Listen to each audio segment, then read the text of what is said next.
What you're about to see is a real-life story, taken from the files of the police racket and bunco squads, business protective associations, and similar sources all over the country.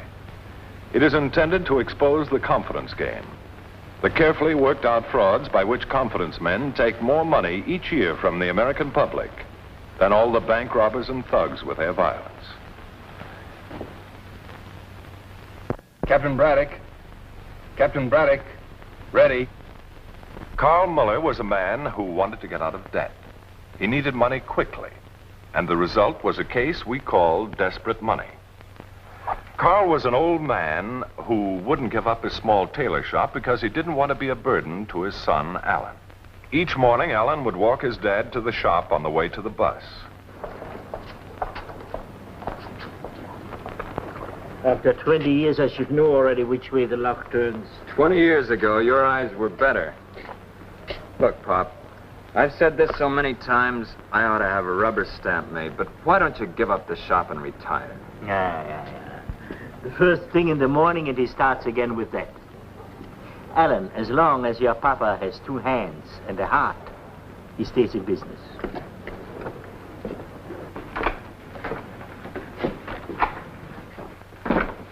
Look, Pop, I know how you feel about not giving up, and I admire your courage, but after all... Courage, that's a good word, Alan. Only nowadays, sometimes I think it's a forgotten word. On courage, your mama and I got married with no money. On courage, we came to this country. But today, a fellow like you goes with a nice girl like Trudy for a year already, and he don't get married. And if I ask why, the answer is, we don't have enough backlog. But it's true, Pop. Backlog. Who knew from backlog in the old days? Perhaps we had something more important. Backbone. And maybe it takes more courage not to rush into a marriage and start off with debts. Alan, you can't fool your papa. You don't get married because you think I'm too old to work, and you can't support me and the wife too. But it's such foolishness. Why should I give up the shop? It's doing very good. It is? Then why haven't you let me see the books for the past 3 months? If I need a bookkeeper, I'll hire one. And besides, next month comes the fall rush. I'll have so much business with dry cleaning and all those alterations. I'll keep my hands full. And what about your eyes? Don't worry about my eyes. I see everything I should. And some things I wish I didn't. Oh, right now I see something very pretty. Hi, Trudy. Hi. Gosh, I thought I'd missed the bus for sure this morning. Hello, Papa Hi, Carl. Trudy. Hey, how about one of those from me, After last night? You know, I had to make coffee for your son last night after the movie, and it was after midnight. After midnight? At your best girl's house? And you sit and drink coffee? Maybe it's you who should have the eyes examined. Come on, we'll miss the bus. See you later, Pop. Bye. Hello, Mr. Mueller. Oh, hello, Mr. Harvey. And how are you feeling? Oh, me? I'm fit as a fiddle. Yes? Business is not so good, huh? Oh, wait, you'll see next month. This rack wouldn't be big enough to hold all my work. It'll be October, you know. Yes, I know. And I hope you have some money for me today, Mr. Mueller. Well, you see, this month was a little slow. Now, that's what you told me last month. You know, I just work for the landlord. And my job is to collect the rents that are due. Now, if it's up to me, of course... Oh, sure, I know. But also the landlord knows that 20 years I paid my rent on time. It's a long time. Yes, it is, Mr. Mueller. But you know, as they say, there's no sentiment in business. And I've got orders to collect the 2 months' rent that you owe, or you'll have to move out. To move out? Yes.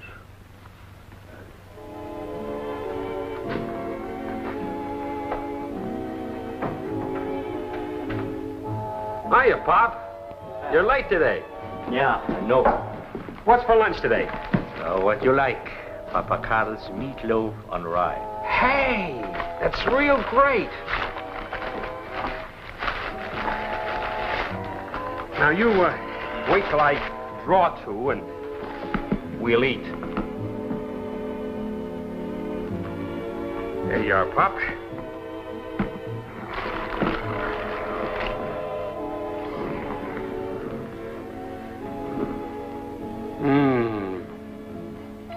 Why can't my old lady make meatloaf like this? It's the new type cookbooks. She's got a new one. It's a dilly. Everything with sherry wine. Another month of them recipes and the whole family will wind up in the alcoholics ward. Hey, what's with you? You're not eating. I'm not very hungry today, Joe. Worried about your eyes again, huh? My eyes? Oh, no, all of a sudden they're the least of my troubles. No, Joe. It's the store.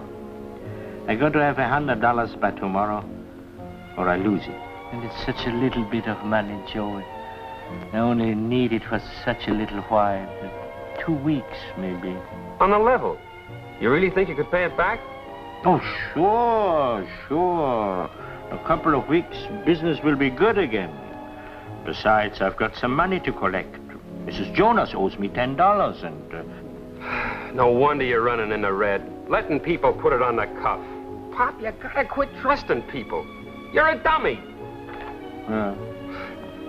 But the nicest dummy I ever met. Tell you what. I know a guy who might lend you the money. Oh, Joe, that would be wonderful. Only, he charges plenty high interest. It would be worth it, Joe, if you would lend me the money. Who is he? Well, his name is Gus. He operates out of Frankie's gym on 2nd Street. Only, Pop, this has got to be on a strict QT. Not a word to no one, not even your son. Oh, sure. He would be the last one. I promise you. I'll keep it a secret. No. You fix it up for me, Joe. All right. Now, drink your beer. I'll go call him.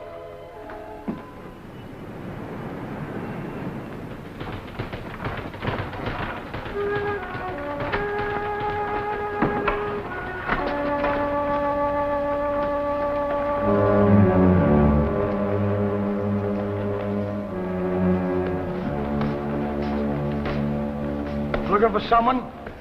I'm looking for a gentleman named Gus. Who wants him? My name is Carl Miller. Oh, Joe's friend. Sit down. I'm Gus. Oh. You wouldn't think I was quite handy with these things, would you? Yeah, sure. Now, about the money. No one would ever take me for a fighter now. I was really stacked in those days. Now, I couldn't fight my way out of a paper bag. How much do you want?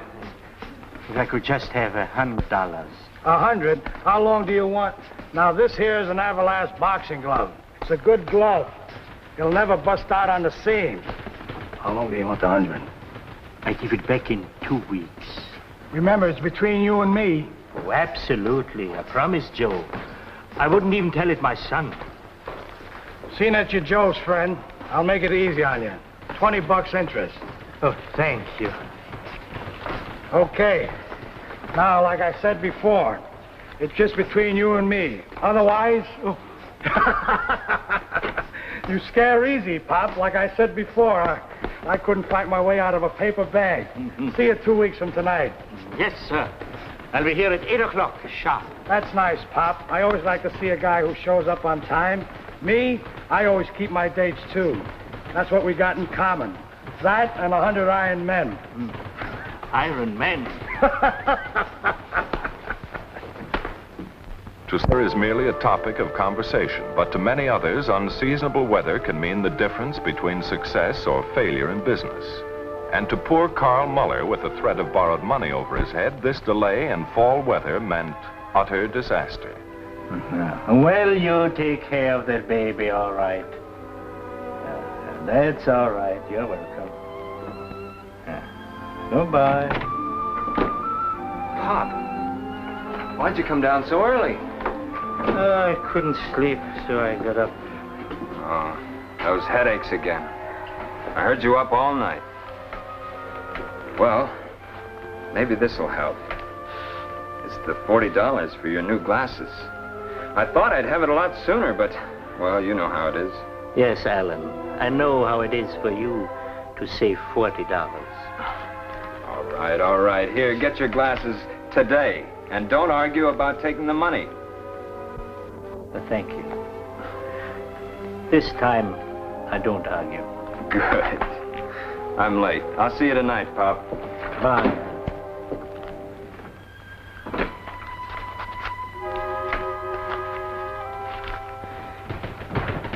I'm going to give you the money back, Gus. I thought by this time, sure. But if you wait just a few weeks... You got something for me now? Sure. $60. Yeah. So you see, that is half what I owe you already. Okay. Thank you. Soon I'll bring you the other 60. You'll bring 140 next week. What do you mean? I owed you 120. I paid you half. It's 3 weeks' interest, 20 per week. 20 a week? From now on, it's going up, 40 a week. Oh no. You can't charge such a rate. It's illegal. That's a word we don't use around here. I set the rates, and broken down guys like you without collateral has got to be satisfied. Oh, you thief. To take from an old man his blood. Shut up! Now, if you want to see your son lying around an alley some morning, just open up your yap once more. Now get him out of here.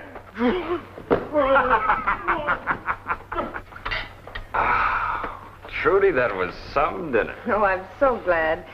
Do you really think the pot roast turned out good, Papa Carl? Oh, you made it like a real German hausfrau. And the potato pancakes. My own wife, rest her soul, couldn't have done better. Now I know you love me. I'll go get us some coffee. Pop, if it was so good, how come you hardly ate anything? I wasn't hungry. Is it a crime that a man shouldn't be hungry? Look, Pop, you can't kid me. You haven't been yourself for the past couple of weeks. What's bothering you? Nothing, I tell you. What did you do with the money for your new glasses? I paid a bill. I'll get the glasses later. That money was to take care of your eyes, not to sink into that lousy shop. That lousy shop took care of your mama and me and you too for years. And it will keep on. Ellen, Papa, not now. Well, I'm sick of Pop making a martyr of himself for me. And I'm sick of you running my life. Oh, I wish you two would get married and leave me alone. Carl Müller can take care of himself. Oh, this is a fine thing. And I work so hard to make a nice dinner for us. Oh, yes, of course. Yeah, Trudy. You're right. Now sit down and stop this foolish argument. I'm sorry.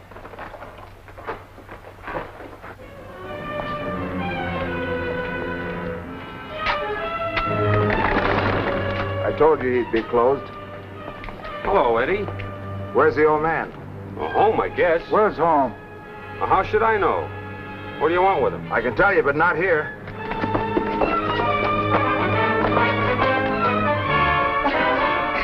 I tell you, I don't know where the old guy lives. I'll give him a message in the morning. You don't? Well, this is for good. I'm not knowing where the old man lives. That's a bunch here.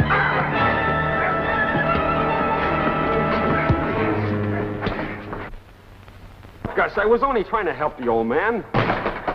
You know I've always leveled with you. Haven't I always paid you back any dough I might have borrowed? And that goes for anyone I've ever sent around to you, too. Look, I make one mistake. Is that any reason to be sore? One mistake's all I need to send me to the pen. Did you ever figure that? But the old man won't sing, I promise you. Look, Gus, I'll pay you the $40 this week, and then will you lay off till he brings you the 100? You got the 40 with you? Yeah, sure. There you are. Now, you'll give him a break, huh? I got news for you. He's a bad risk. So I want $140 by Monday night. Otherwise, what you got the other night was only the preliminaries. Now, beat it.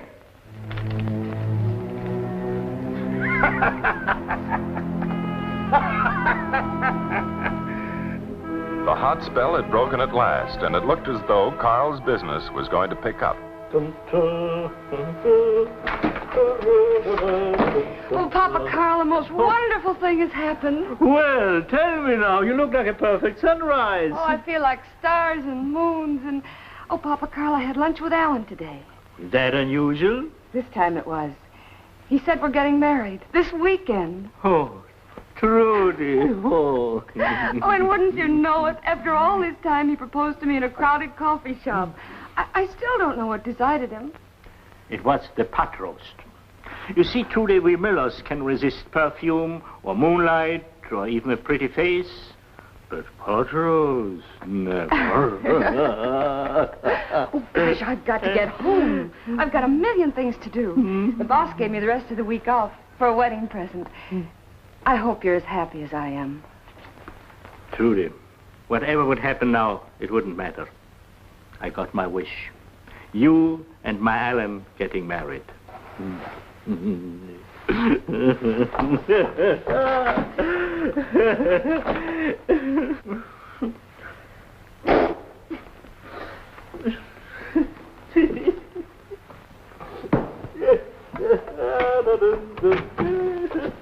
Hey, you.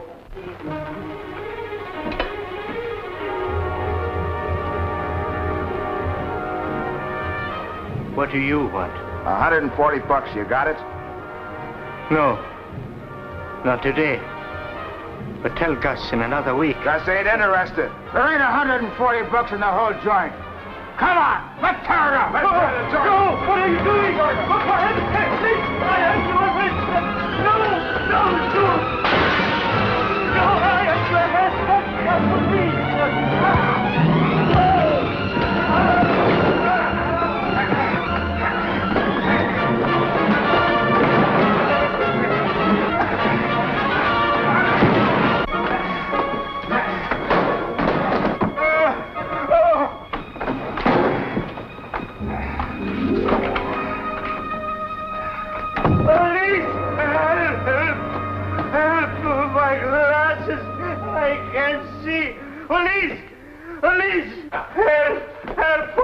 Pop, what happened? My glasses. I can't see. Oh, two big loafers. They smashed up my place. Pop, don't talk, please. Do you know who they were? No. Joe, get some brandy, will you? Sure.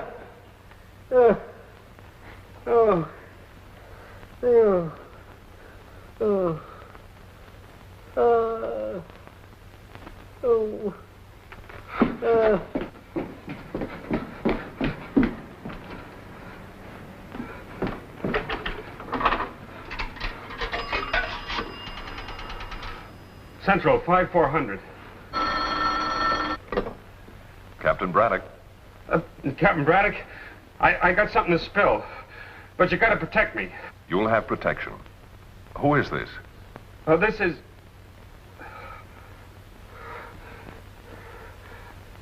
Well, it's a mistake.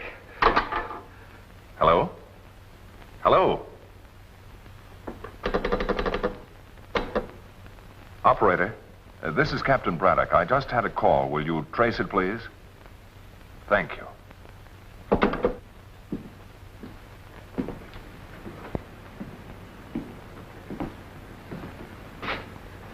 I'm Captain Braddock from the Racket Squad. What'll you have? Little information. Who called my office from this place a short time ago? I wouldn't know. Not very busy this time of day. You ought to know who's been in. I'm sorry, Captain, but all I have is a public phone. People use it all day. And you have no idea who it could have been. Well, how should I know who the guy was? How did you know it was a guy? Oh. Well, dames mostly use the drugstore to phone. Joe, you know old man Mueller pretty well. Did he ever... Captain Braddock, are you down here because of what happened next door? Not exactly, but what happened? Two guys came in and wrecked a tailor shop. I better have a look. You feel a little better now, Papa? This is Captain Braddock. Is this your Polly? I'm engaged to Mr. Mueller's son. Mr. Mueller, do you know who the men were?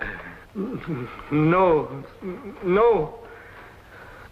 Nobody's been around to sell you insurance or protection of any kind?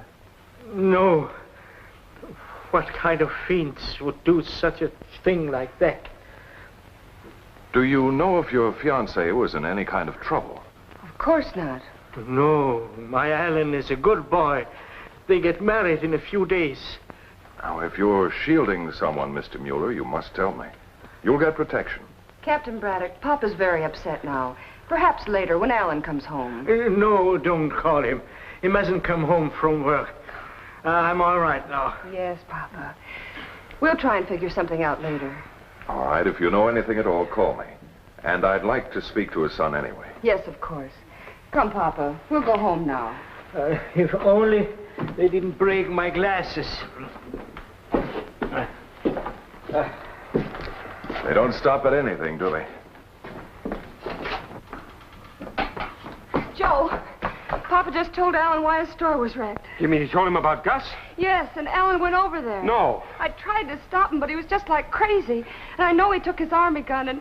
Oh, Joe, I wanted to call that captain, and I'm so confused I forgot his name. Trudy, you stay out of this. I'll go call him. You go back to the old man. All right. Whatever you say, Joe. Oh, come on, Mabel. Why won't you have a drink with me? Hey, Scram, I gotta use the phone. Who's been drinking? Come on, Scram. Now, look, kid, put the gun down and let's talk this over quiet-like. Nice and friendly, like your boys talked to my father today, huh? Look, the Army gave me a medal for using this on guys that were sweethearts compared to you. I didn't mean the boys to get out of hand today, but...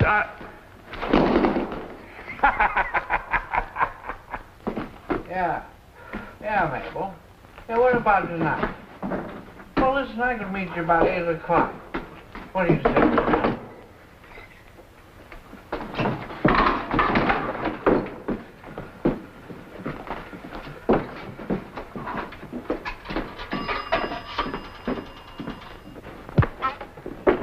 Still pretty handy with my fist. Come on, boss, let's dump this guy. Just a minute, I got a few more things I want to say to him.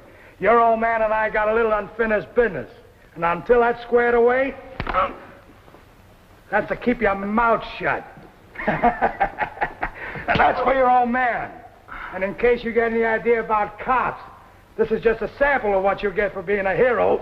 There's not going to be any next time. This time you pay, Gus, and the interest is going to run awfully high.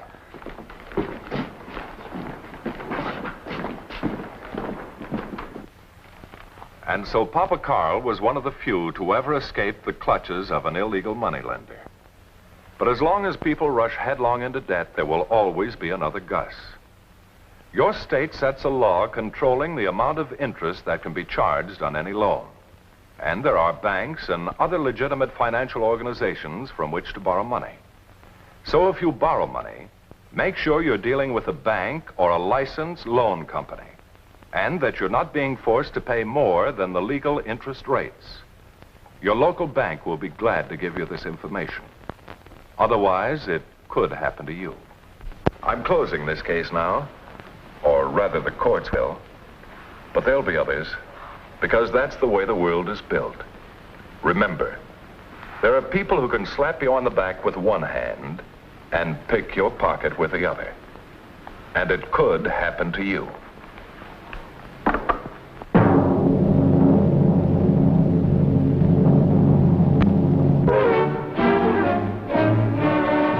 See Racket Squad next week, same time, same station.